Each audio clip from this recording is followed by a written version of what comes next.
A 10-year journey. 5 seasons. The series has finally come to a close. I wanted to make this video as soon as possible. It's currently the 8th, so I guess that's kind of close to the day it was. I kind of need to collect myself and I was doing other stuff. I just had a lot of thoughts, and my mind doesn't always make sense. And this isn't about the series in general. I'm just going to be talking about the final episode and what I had to think about it. What I had to say about it. Although I will say, if you haven't seen Stranger Things, I definitely recommend it for a watch. I think it's still an overall really good series. As you can tell from the title, I'm going to be talking about the Stranger Things finale. So here it is. Spoilers alert. And you got your spoilers. Alright, I'm going to go into it now.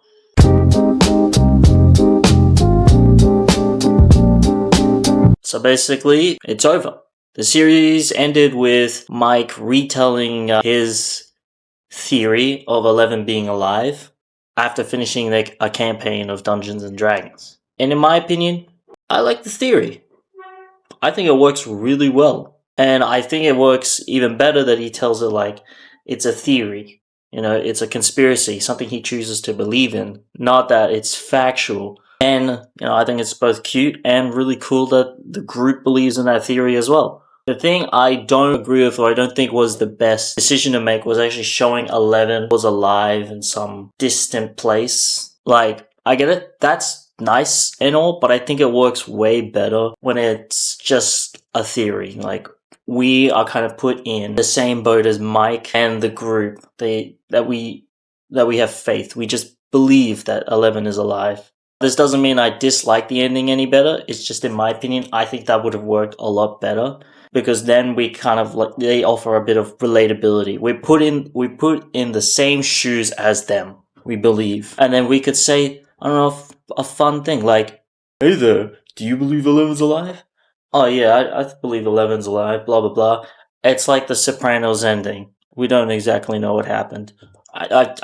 Just then I kind of sound like I was complaining. I get that. But again, I really like the end of the series. I like how it started with the Dungeons and Dragons campaign and it ended with the Dungeons and Dragons campaign. That reflected the Stranger Things finale. It reflected Stranger Things, this TV series as a whole. They have a problem, Elle comes in to save the day. And, when they finish the series, they're like, what happens? I mean, we did so much. What happens now? And then Mike kind of tells a story that both reflects the characters or the other group and how they were able to find their happiness. For example, Lucas and Max, they're spending more time together. They go on this movie date. They're being all happy and lovey-dovey after this really hectic chapter in their lives. We all feel good and we all like seeing that. Will going to the big city, that's another example, and he's, I guess, being more comfortable in that space. More comfortable with himself.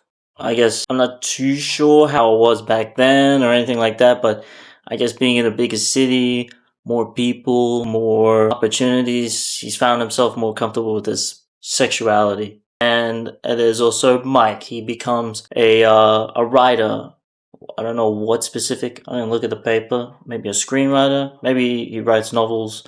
But he becomes a writer of the sorts. And then finally, Dustin heading to, I do not remember, it was either university or college. He heads to, he's studying in a campus, but also making sure he has time for his friends.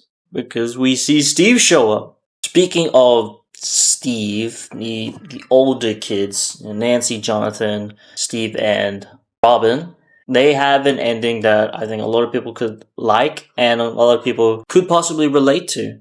In my case, when I graduated high school, it was a big school. There was a lot of people I knew. There was a lot of people I was friends with. And the way we stay connected was through voice chats, video games, that kind of thing. And sometimes the occasional meet up with a movie. Sometimes we did running, but that hasn't proven to be too successful because none of us like it. I don't like it. But those times we actually do meet up, even playing video games and all that, it does get rarer and rarer. We are getting more busy nowadays. Like, what used to feel like consistent meetups, voice chats, that kind of thing, is now very all over the place. It's really random. But in their friend group, it's a group of four. I like to think that they would actually commit to it. I choose to believe that they would commit to this monthly meetup. I can't remember if it was a monthly or weekly meetup. I don't even think they actually agreed on it. I think more realistically, they'll make it a monthly. They'd make it a monthly meetup. And I want to play Dungeons and Dragons.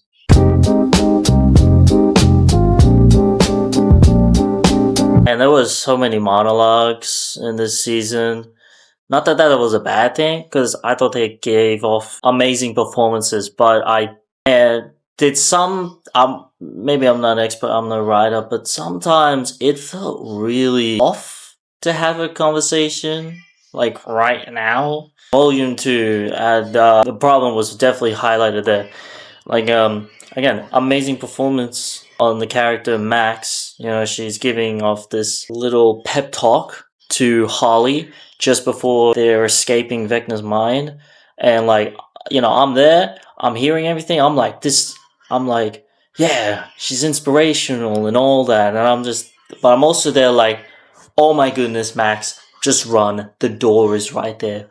Just run. And I was like pulling on my hair. Just run! Again, I'm not a writer. I don't know anything about this. This pattern of having monologues at like crucial, really, really tense moments, it just felt so off.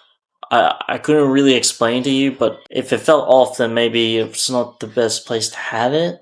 I don't know how to really fix that. Maybe have shorter monologues, or maybe have monologues not then, or at a different moment. And I don't know how to fix this. I'm not a writer or anything. I don't know anything about this. Heck, I might be the only one who feels this way, or maybe I'm in the majority. I don't know.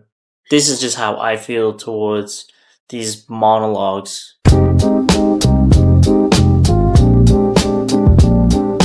The final fight had like two phases to it. The first being the battle in the mind, and then the second being the battle like in the physically. The main objectives basically rescue the children from Vecna's mind, and then rescue the physical bodies of the children.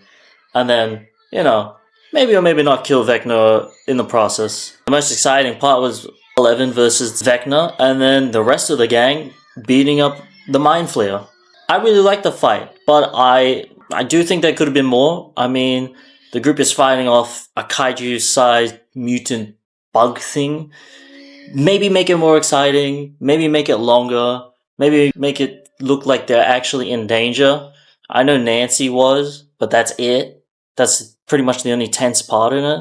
I don't know what I expected. I knew it was something big, but I guess I wanted something more cinematic. Just more. I don't know, maybe greed has got me. But I did kind of watch this for like the past 10 years, so I'm okay with the results, but I like that Joyce was hacking away at Vecna's neck, like she kind of got the final say. Each time she hacked Vecna's neck, we see the horrific damage he's caused. It flashes to each character, and then it flashes to a memory of the damage, the horrific damage that Vecna has caused them. Whether that be like the death of a friend or whatever. And the choice of having Joyce killing her, like, this all started with Vecna kidnapping her son, and it ends with Joyce killing Vecna. And it was also, I like the line she gave. You fucked with the wrong family. Ice cold. Cold line. Joyce is probably my favorite character.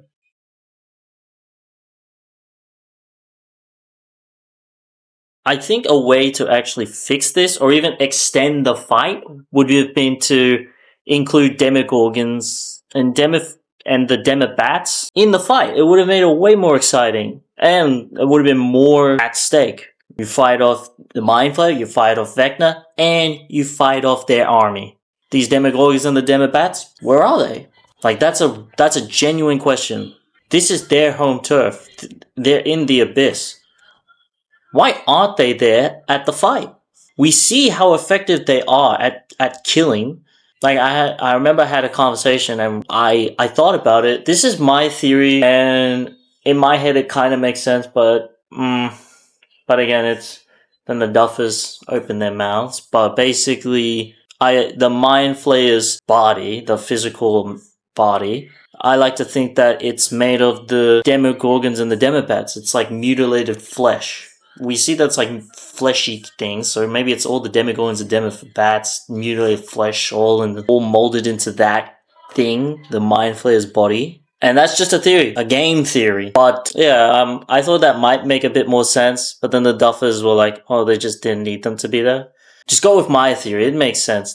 We don't see anything alive up there that the Mind Flayer could use as flesh. We don't see anything alive, only the Demogorgons.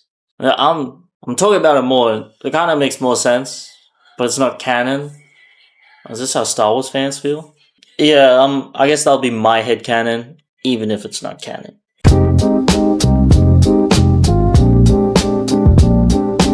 I believe my favorite thing about the finale, and I did this because it gave me like a sigh of relief. I'm so glad they didn't go with this direction.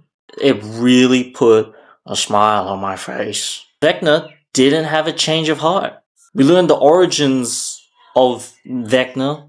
He was just a little boy who got infected by the Mind Flayer. In truth, he's just a soldier. He's not working in partnership. He's not any of that.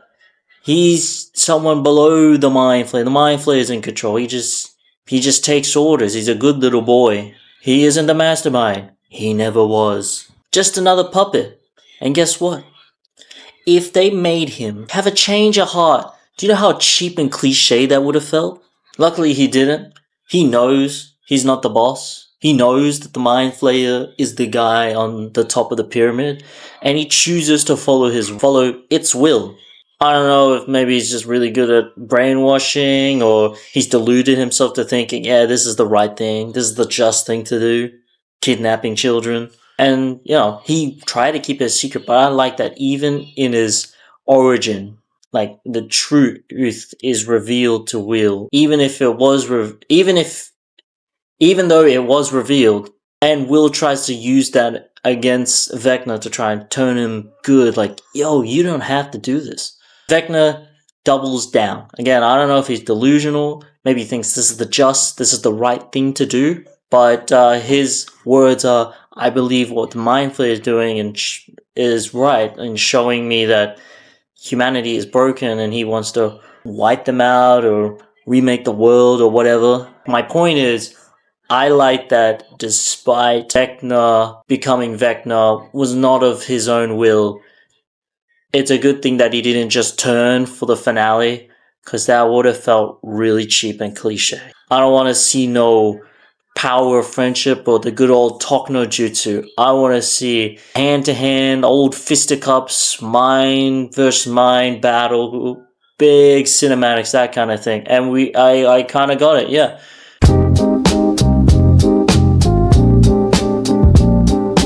I do sound like I'm complaining a lot, but again, I do really like this series, and I did like the finale. And the series in general, it will always hold a special place in my heart. I don't do well with horror or scary stuff, but for this show, I put up with it. I was like, I'm gonna watch this because I like this show, even if it's scary. I wanna play Dungeons and Dragons. I don't know enough people to play with, nor really how to play. I have like a general sense, but like, again, organizing a time and a place, and then find a dungeon master or someone I know who knows how to be a dungeon master, and then also create a campaign. That all sounds like a hassle, but from what I hear, it's worth the effort. But again, I need people, and that's hard to come by. So I'm gonna end this by saying thank you guys for watching, and have a good one. Vecna, you don't have to be the bad guy. But being bad is all I know. Don't let him control you. Together, we can beat the Mind Flayer. You're right. I'm so much more than a bad guy. Imagine they went with this ending. How terrible would that be?